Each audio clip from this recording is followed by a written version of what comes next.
Olá, seja bem-vindo a esse vídeo aqui sobre AWS Lambda. O objetivo desse vídeo é basicamente explicar, dar um contexto do que é a solução da AWS Lambda, para que ela serve, qual que é o objetivo dela, por que a gente deve usar essa ferramenta dentro do nosso stack, ali dentro do nosso pipeline, no lugar de outras soluções que a gente tem dentro da AWS. Como que a gente vai fazer para criar a nossa primeira função bem simples, bem básica mesmo de Lambda, para entender na prática o que ela é e como que ela funciona. Depois que a gente criar essa função, como que a gente vai fazer para testar essa função, para ver se ela está retornando os valores que a gente deseja.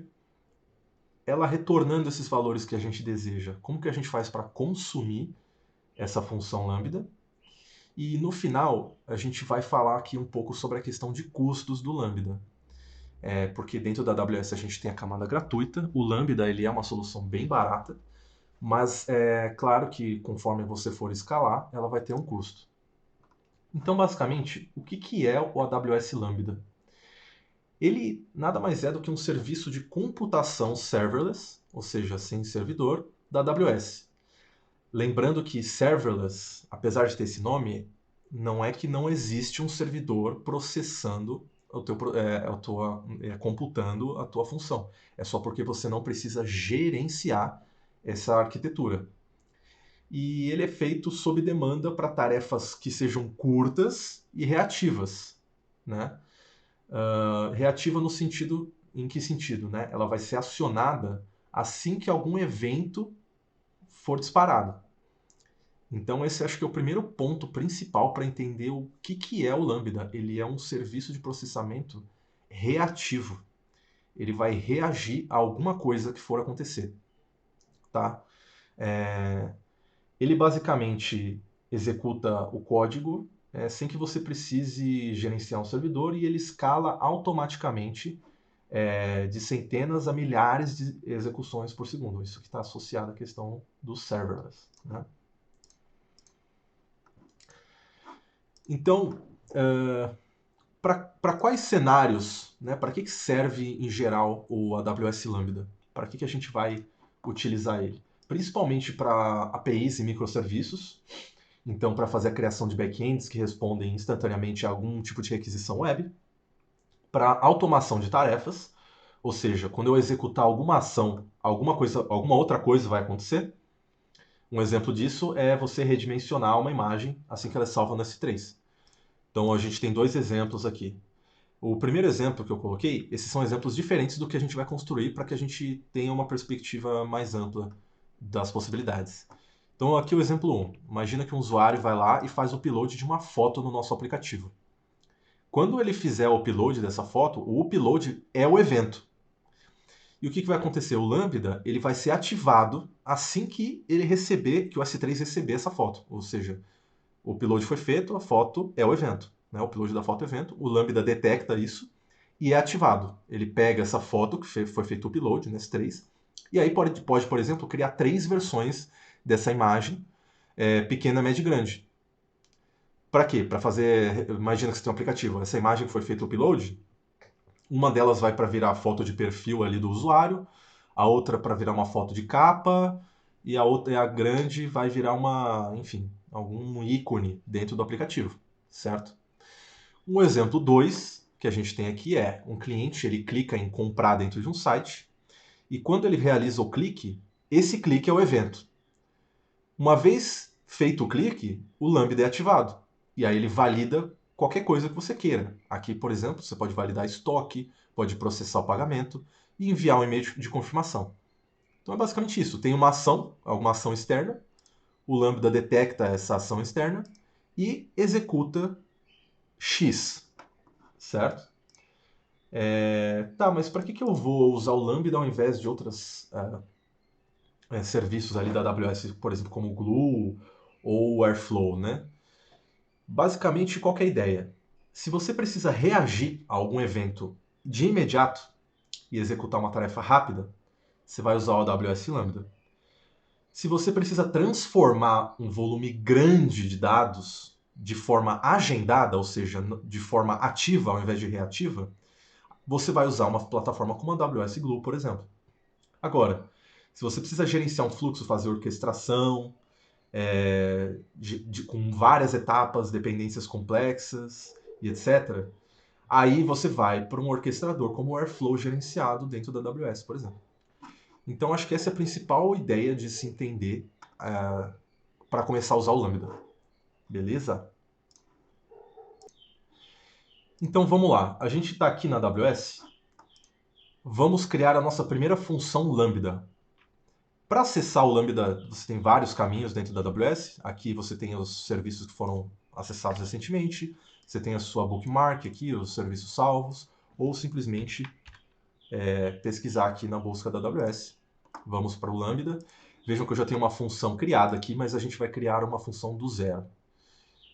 Reparem que eu estou aqui no servidor US East 2, Ohio. E vamos vir aqui em criar a nossa primeira função.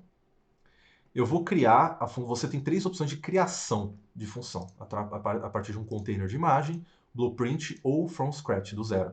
Eu vou utilizar from scratch. Eu vou dar um nome para minha função, aqui pode ser qualquer nome. Eu vou dar o nome de Megacena 2, por quê? A API que eu vou usar para consumir, então vamos voltar aqui para o desenho. Como que a gente vai construir, como que a gente vai criar essa função? Basicamente, eu vou ter uma API. Essa API que eu vou utilizar aqui vai ser da Megacena, mas pode ser qualquer API, tá? A teoria é a mesma. Eu vou importar dados dessa API através do requests do Python, receber, tratar ele dentro do Lambda, e quando você cria a tua função Lambda ali, ela gera uma function URL, ou seja, uma URL que é a URL que é uma API basicamente que vai disponibilizar o dado da tua função. E aí esse dado ele pode ser consumido pela tua aplicação. Essa function URL é essa daqui, ó. Cadê? É uma URL dessa daqui, ó. Reparem que está aqui, ó, .lambda URL, ponto, o servidor onde eu criei, .on.aws. Esse aqui é o resultado final, é isso aqui que a gente vai produzir. Mas a gente já vai entender o que é isso aqui, tá? Então, voltando aqui para a criação da função. Vou dar o nome de Megacena 2. O runtime. O que é o runtime? Como ele diz aqui, ó, é a linguagem que você vai usar para escrever a tua função. Então, nesse caso aqui, eu vou utilizar um runtime de Python.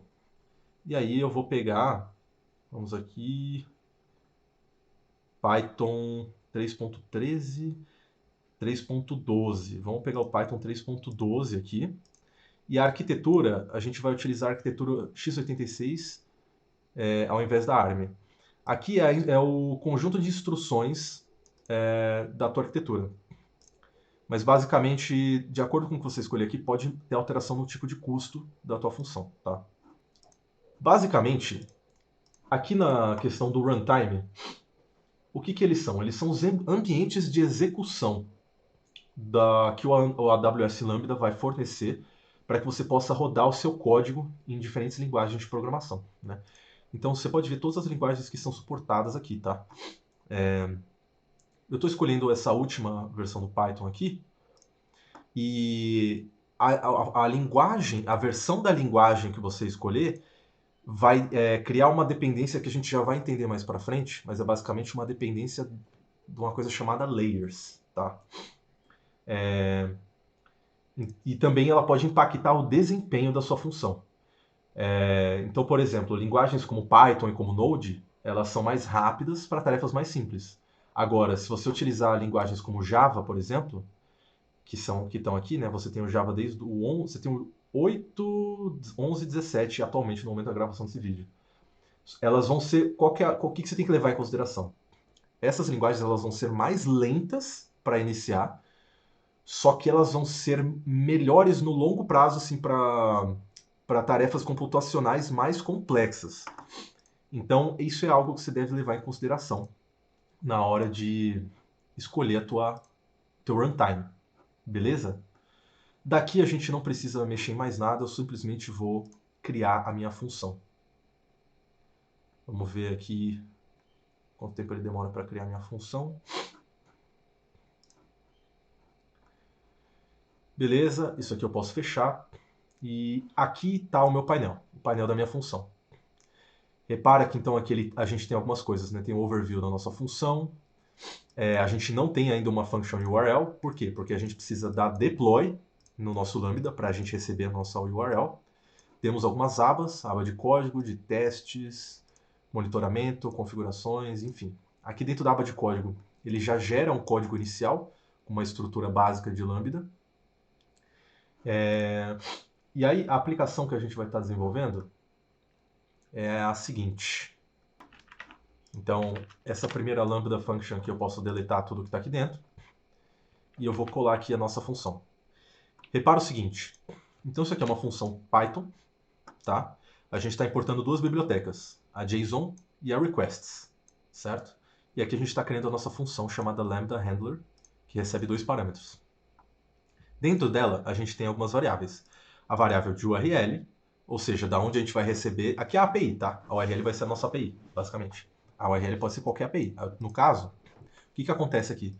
Repara que eu estou usando essa URL aqui, que é a URL do meu blog, do blog datauniverse.com.br, API Megacena. O que está acontecendo aqui é o seguinte, a API original que eu iria consumir é essa aqui, ó, é a API oficial da Caixa.gov. Qual que é o meu objetivo? Retornar qual foi a lista de dezenas escolhidas da Mega Sena. Tá? Eu poderia simplesmente colocar essa URL aqui, mas por conta de alguns testes que eu realizei no passado, e por ser uma API pública, enfim, acontece que ela pode ter certa indisponibilidade. Tá? Então eu simplesmente repliquei essa mesma API só com o que eu quero, que é a lista de dezenas, aqui dentro da minha URL para ter mais controle e também para poder fazer a gravação dessa aula. Né? Imagina que eu fosse fazer a gravação dessa aula e a API tivesse algum problema de servidor, algum erro 500 e ela não estivesse disponível, eu não conseguiria fazer a aula. Então eu só disponibilizei ela aqui no meu próprio blog e assim eu tenho mais controle, beleza? Então é por esse motivo que eu estou escolhendo essa URL aqui, tá? Mas poderia ser literalmente isso aqui, ó. Poderia simplesmente vir aqui e substituir por essa URL, certo? Aqui a gente tem o resultado, ele vai basicamente pegar, fazer um request nessa URL aqui de cima e a gente vai retornar aqui na variável número o texto da lista de dezenas, certo? Que é o quê? É exatamente o que está dentro aqui desse objeto, certo? E aí a gente retorna o status code dela e um JSON dumps da variável números. Beleza? Como é que vai ficar o resultado final disso aqui? Então eu vou mostrar o resultado final para mostrar o que a gente quer atingir. Né? O que a gente quer atingir é exatamente isso aqui, tá? Isso aqui é o quê? É o script que vai consumir a função lambda. Então, ele já está consumindo, depois eu vou entrar aqui nesse script em mais detalhe, mas é só para ver o seguinte, eu quero... Isso aqui, imagina que esse script Python aqui é a minha aplicação. Ela já está consumindo a nossa função pública aqui, ó. Então você repara que a variável URL ela já está consumindo a nossa função pública da Lambda. Então é aqui que a gente vai chegar, esse é o resultado final. Para retornar aqui as dezenas sorteadas. Então repara até que tem um tratamento aqui já, né, no output. Esse é o objetivo final, é aqui que a gente quer chegar, certo? Só que aí existe um conceito que a gente precisa entender aqui. Como a gente está trabalhando com Python, a gente vai depender de bibliotecas, como essas aqui, certo? Por padrão, o Lambda ele já vem com suporte a várias bibliotecas, mas acontece que em certos momentos, em certas funções ali, atualizações da Lambda, ela para de dar suporte para algumas bibliotecas, como a da Requests, por exemplo. E aí o que a gente tem que fazer para que a nossa função funcione? É basicamente importar uma camada que vai trazer essa biblioteca aqui para dentro da nossa função. Basicamente a gente vai instalar o requests para que ele fique disponível aqui. Isso é uma questão do Lambda, tá? Porque ele não vai ter suporte a 100%. Imagina uma biblioteca que for muito específica, que você quer importar ela aqui. Provavelmente ela não vai estar disponível. Apesar da request ser mais utilizada, mais padrão, pode ser que você vai usar uma biblioteca que não esteja com disponibilidade. Então a gente vai importar ela aqui embaixo, ó, nessa seção chamada Layers. Então a gente vai aqui adicionar um layer e você tem basicamente layers da AWS. A gente pode especificar, a gente tem layers customizados, ou a gente pode especificar um ARN. É esse caminho que a gente vai seguir aqui. Como que a gente vai fazer isso? Eu estou acessando aqui, esse daqui é um GitHub, tá? É uma URL em HTML que está disponível num GitHub. Deixa eu pegar esse GitHub aqui. Então a gente tem aqui esse GitHub, que é o Cave, é o Cave Rosario, que disponibilizou essa biblioteca aqui pública, chamada K-Layers. E aqui dentro dessa documentação, a gente vai aqui para... aqui dentro, né, a gente tem uma lista de ARNs, e aí aqui dentro da lista de ARNs a gente tem a Python 3.12. Por que Python 3.12? Porque foi o runtime que a gente escolheu na hora que a gente criou a nossa função. Aí eu simplesmente, uma vez que eu sei que a minha função está rodando no runtime de Python 3.12, eu vou aqui nessa documentação, procuro qual que é o meu servidor, eu estou aqui no Ohio, que é US East 2, então eu vou buscar aqui US East 2, vou abrir ela em HTML. E aqui a gente tem a lista de ARNs para todas essas bibliotecas aqui. E a biblioteca que eu quero é a requests. Vamos aqui na primeira, tá vendo? Ou seja, aqui está a versão do pacote e eu quero essa biblioteca aqui, ó, requests. Então eu vou pegar esse ARN aqui, ó, vou copiar ele lá na minha função lambda e colar ele aqui, certo? Vou dar um verify. Ó, ele já retornou aqui a descrição da ARN, os runtimes compatíveis, ó, Python 3.12 e a arquitetura compatível, ó, x86, que é a arquitetura que a gente escolheu lá. Vou adicionar esse layer. Aqui, então, ele deu uma mensagem de sucesso, dizendo que a gente adicionou aqui o layer. E repara que aqui na seção de layer, a gente já está com o nosso novo ARN de requests para Python 3.12 aqui. Perfeito. Agora, o que a gente vai querer fazer? A gente já tem o nosso ambiente criado, certo? Só que eu quero testar essa função. Como é que eu sei que ela está funcionando antes de eu dar um deploy nela, né? Se a gente clicar aqui nesse botão de teste, ele vai automaticamente perguntar para a gente aqui, ó, selecione o evento de teste. Eu não tenho nenhum evento de teste aqui nessa função lambda, então eu vou criar um novo teste, um evento de teste. Para esse caso aqui, o que eu quero? Eu quero retornar um JSON, certo? Eu quero retornar um JSON com esses valores aqui, certo? Então, tudo que eu preciso é só criar um dicionário vazio, né, dois colchetes aqui, e ele vai popular esse meu dicionário, esse meu objeto, com o return aqui da minha função. Beleza? Vamos dar o nome do evento aqui, vou chamar teste Mega Sena. Não, vamos Snake Case aqui, né? Teste Mega Sena 2. Eu vou colocar ele como shareable e dar save. Beleza, sucesso. Agora, se a gente vier aqui em test, olha só. Veja então que a gente criou a nossa função de teste e aqui no próprio terminal, no output, ele já deu aqui o nosso status da nossa função, status sucesso e o nome do evento de teste, teste Mega Sena 2. Ó, a gente acabou de fazer ele aqui, ó, create new test event. Ele já deu uma nossa resposta, ó, status code 200, já está retornando o corpo aqui, e o body, no caso, hello from lambda. Não era este... o que acontece? A gente tem que dar um deploy aqui nessa alteração. Então repara que aqui, ó, o body, ele está dando hello from lambda, não é isso que a gente quer. Então é bom ter dado esse erro para a gente ver o seguinte. Então a gente tem que dar um deploy nele. Vamos fazer um deploy no código. Certo? Vou fechar essa aba de evento. Beleza. Agora a nossa função foi atualizada. Vamos rodar um novo teste nela para ver se ele muda o output. Olha só que legal. Então agora que a gente atualizou a função, repara que agora a gente está indo um retorno aqui exatamente daquilo que a gente quer. Só que aí você pode estar olhando, tipo assim, pô, ele está com essas contrabarras aqui, né? Isso aqui é normal acontecer, porque ele precisa dar... Isso aqui ele é um tratamento de regex para não quebrar por conta da quantidade de aspas duplas que a gente tem no nosso objeto aqui. Mas a gente vai conseguir ver na prática que na aplicação, quando a gente for consumir, essas contrabarras não vão existir. Tá? E aí a gente tem mais informações interessantes aqui, ó, o log da nossa função de teste. Então a gente tem todo o log completo da função sendo executada, certo?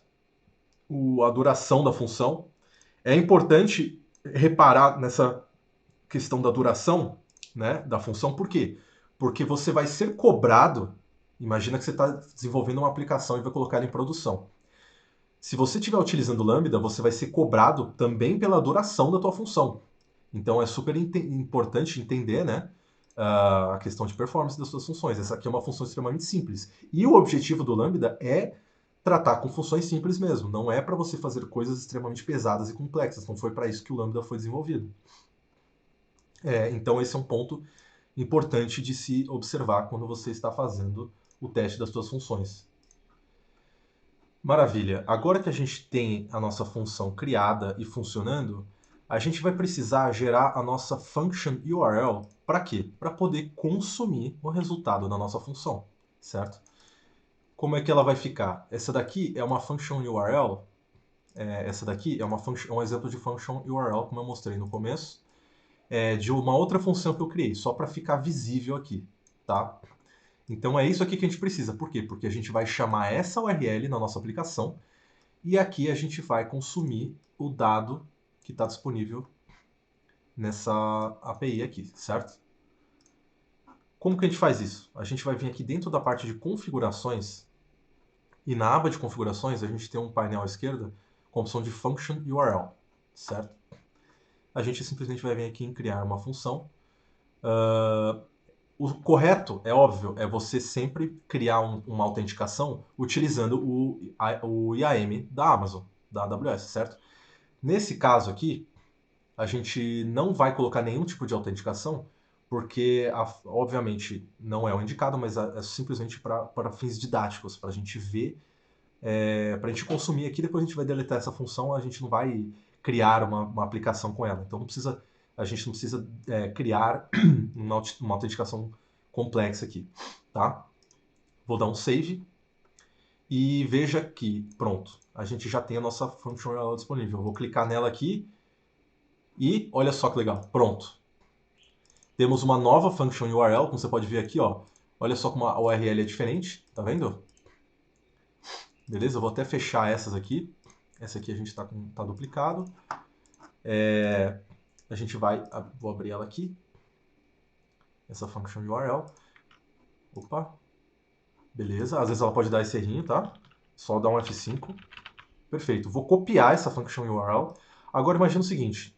Veja que ela já está disponível aqui, né? O dado ele já está aqui visível, disponível. Eu já posso consumir ele, tá? Então o que a gente vai fazer agora? A gente vai partir para a parte de consumo desse dado aqui. Então eu criei uma pequena aplicação aqui que vai fazer o quê? A gente vai primeiro chamar a nossa URL. Como essa URL aqui está antiga, eu vou deletar ela dentro dessa variável e vou colocar a nossa nova aqui, nossa nova URL aqui. Aí eu simplesmente dou um print, ó, buscando dados da URL. E aí o que eu vou fazer? Eu vou dar um try, faço a chamada da requisição, levanto um erro em caso da requisição não seja bem sucedida. Aqui é só uma forma da gente, assim, né, ter algum tipo de tratamento na resposta que a gente está recebendo, para depois chegar e fazer a impressão aqui do resultado final da nossa API, tá? Vou rodar ela aqui, clicar no play, ele está se conectando aqui ao ambiente, tá? Ó, buscando dado, olha só que legal, pronto, executou. Olha que legal. Então ele já retornou aqui, ó, o nosso primeiro print, ó, buscando dados da URL, e aí ele imprime a URL, que é exatamente essa linha aqui, certo? Depois ele dá o print do nosso resultado, ó, resultado final, dezenas sorteadas, que é esse cara aqui, né? E ele retorna o resultado da nossa API. Beleza? Então, aqui, o que a gente fez? A gente criou nossa função, criamos nossa primeira função lambda, e a gente consumiu a nossa função. Já está aqui. É claro que assim, na tua aplicação, você vai querer consumir. Primeiro que a tua função não vai ser essa, vai ser uma função completamente diferente para o teu cenário, para aquilo que você quer construir. E você vai consumir ela de formas diferentes, você vai querer consumir só uma parte ou fazer algum outro tipo de tratamento nela. Por isso que a ideia aqui é só entender o âmbito geral, né? Agora que a gente entendeu como que a gente consome a função, vamos entender mais ou menos como é que funciona a questão de custos do AWS Lambda, Então vamos lá. Eu fiz uma pequena calculadora aqui bem simples, né? Não é necessariamente obrigatório você usar isso daqui, até porque todas essas informações eu estou retirando exatamente da documentação oficial aqui do Lambda Pricing da AWS, tá? Então, se você descer nessa documentação, todos os dados estão aqui. Inclusive, o correto é vir por aqui, porque esses valores aqui podem mudar, eles podem ser atualizados a qualquer momento. E eles dependem também da região que você vai fazer o processamento da tua função Lambda, tá? Então, tem algumas variáveis, mas essa calculadora ela serve aqui só para a gente entender a lógica da cobrança da Lambda, tá? Imagina o seguinte, o que a gente precisa saber quando a gente for criar ali a nossa função para fazer estimativa de custo? A gente, eu vou até vir aqui na documentação primeiro, para a gente ver o seguinte, ó. Primeiro, a gente tem que saber a região, tá? Vou pegar aqui a América do Sul, São Paulo, né? É uma das regiões mais caras e com menos disponibilidade de serviços, mas aqui é só para fins didáticos. Essa é East One. E a gente tem algumas coisas que a gente precisa já considerar aqui, tá vendo? Primeiro, qual é a arquitetura? Lembrando que a gente rodou a nossa na x86. Qual que é a duração da nossa função? Então lembra quando a gente fez o teste aqui, ó, do nosso código, que ele retornou no output, eu vou até rodar um teste dele novamente. Subir aqui, ó. Cadê? Aqui, ó. Duração. Então, olha só, já temos vários dados aqui, ó. Duração 700 milissegundos. Então, essas informações vão ser cruciais para fazer esse cálculo aqui. É claro que o cálculo é automático, por isso que é serverless, né? E a quantidade de solicitações. Então, ele vai basicamente cobrar 20 centavos de dólar por 1 milhão de solicitações. E aqui a duração impacta, né, no preço por giga por segundo, tá? E abaixo também a gente tem que... são dois tipos de cálculos que a gente tem que fazer, né? Então, um cálculo é o custo das requisições e o segundo cálculo é o custo da duração da função, tá? Que a gente pode ver aqui. Ele vai depender da quantidade de memória que a gente vai utilizar. E aqui é o preço por milissegundo, de acordo com a quantidade de memória que você está utilizando. O que eu fiz aqui, então, essencialmente é só agregar esses valores. Então, imagina o seguinte cenário. Vamos supor que você está fazendo uma aplicação bem simples. Aqui, a gente vai fazer o cálculo mensal, ou seja, 30 dias, uma estimativa de 30 dias, para 10 mil usuários, uma aplicação que vai comportar 10 mil usuários por dia, e onde cada usuário vai fazer, em média, 100 requisições por dia. Tá? Além disso, a gente vai estar usando 500 megabytes, né, de memória. Então, 500 megabytes aqui, como a gente está na medida de gigas, vai ser equivalente a 0,5, é uma média, né? Para 1 segundo de execução por função. Tá? A região vai ser a de São Paulo e a arquitetura x86. Aqui, como que a gente vai calcular? Basicamente, o custo das requisições, ele vai ser a quantidade de dias, certo? Multiplicado pela quantidade de usuários por dia, que vão estar consumindo a aplicação, multiplicado pela quantidade de requisições que cada usuário vai gerar por dia. É claro que isso é uma estimativa, porque não tem como você saber exatamente na prática como vai ser esse número, você tem que estimar a partir da realidade da tua aplicação, porque num dia um usuário pode fazer 100 requisições, no outro dia ele pode fazer 200 ou 80 ou enfim. Então, você só vai ter como saber exatamente no final ali do mês, né? No final do período. E aí a gente multiplica tudo isso. Eu estou dividindo aqui por 1 milhão.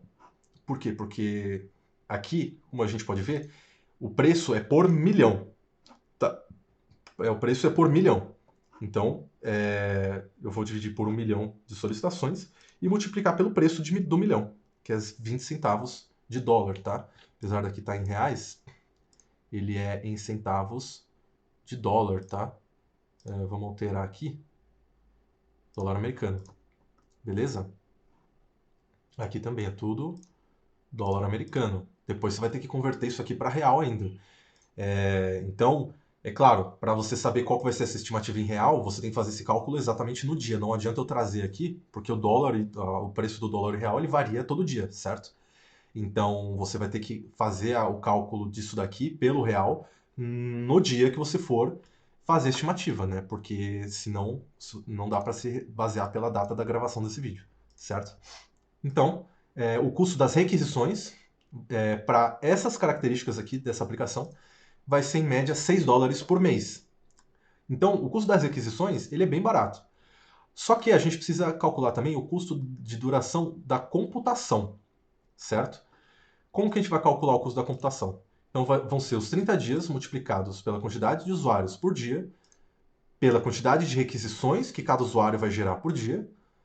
Aí sim a gente precisa calcular aqui pela memória e pelos segundos de execução, certo?